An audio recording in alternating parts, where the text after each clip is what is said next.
We got the Ryobi Lawn Striping Kit. This thing is filled up with water and it clips right onto the back of a Ryobi mower, 21 or 20 inch. You can adjust this right here. And here's how easy it attaches. You take this part and you put it right around there. You push down on both sides and then this locks it in. And since this is nice and smooth, it's nice and slippery so it pivots easily. To remove it, you just pull up on this tab and you can pull it out.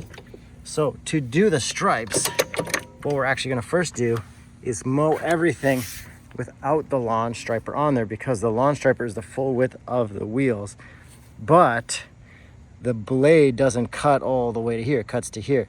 Then we have an overlap of wheel, which looks ugly. So what we need to do is cut everything and then just use the roller as almost a decorative second to third pass striping thing.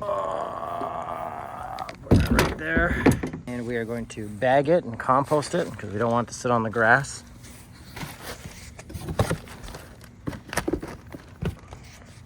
And we're just going to cut all of this normally. Probably it's number 3 because the longer it is, the nicer the stripes, but not too long because you're not actually cutting anything.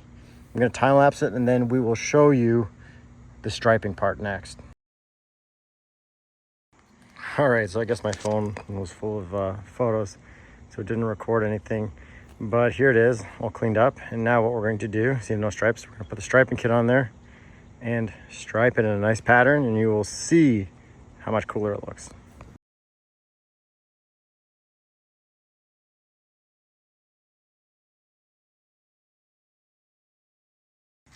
All right, and there you have it. Look, we got that beautiful lawn striper. It did such an amazing job, but we had to cut the grass first without it and then go over it. That's the real key to success.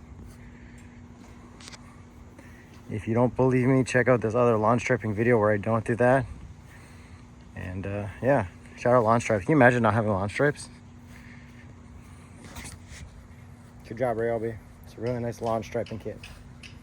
Thanks for watching. Thanks for subscribing.